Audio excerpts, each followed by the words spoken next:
Hey guys, what's up? And today I have a review of the Air Max 6.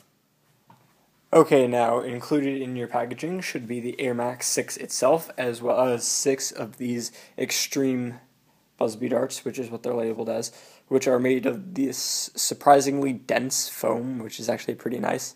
It's about the same thickness in terms of like wall diameter as a Elite Dart, however the foam is much more dense.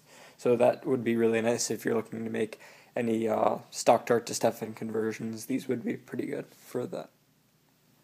My first impressions of the Busby Air Max 6, which I guess is part of their Extreme line because it says Extreme on here as well as on the box several times, is that it really reminds me of a Super Max 3000, I believe, because it has that kind of odd shape where it has the pump and then the grip is back here. However, overall it is a pretty comfortable blaster. I've been playing around with it now for a little while. The handle is decently comfortable. It is from Busby after all, which they're notorious for their small handles, but with their more current blasters, they're getting better and better.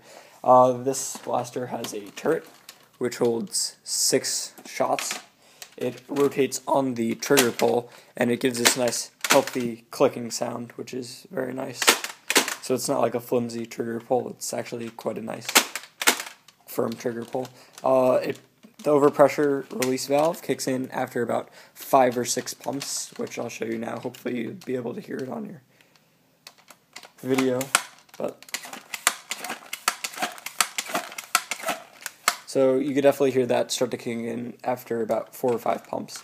And then it rotates on about, like I said, a trigger pull, and then fires.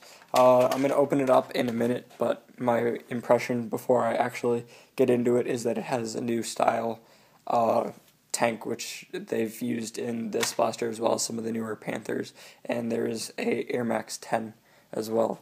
So I believe it's the same tank that's used in all 3 of these blasters.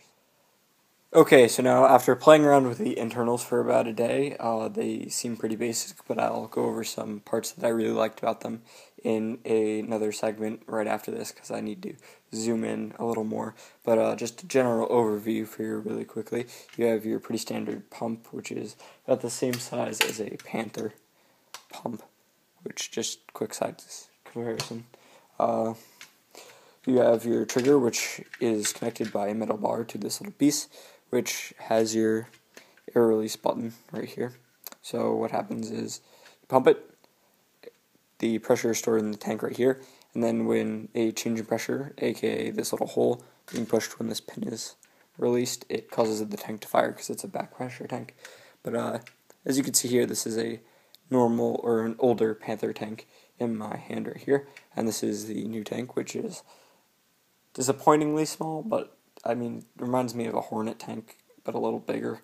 So, I mean, if you really wanted to get a ton of power out of it, you would have to, like, expand it, but it is still pretty powerful for the size of the tank. The turret to tank seal isn't that great on this blaster, which might be why it doesn't get as high of a range as it potentially could, but it's still pretty powerful, even though it has the air restrictor and the seal isn't super. But, I mean, it's pretty basic internals for this blaster.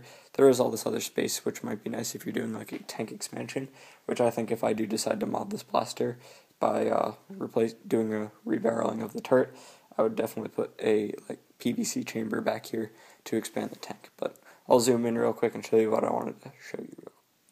Okay, so this is what I wanted to show you guys that I thought was pretty cool. Although the tank is rather small, it does, this setup that they give you in the stock blaster does provide a variety of options in terms of modding potential for either this blaster or putting it into other blasters. The first thing is the tank actually just slides right off, similar to like an ultimate missile blast where the pump assembly comes off.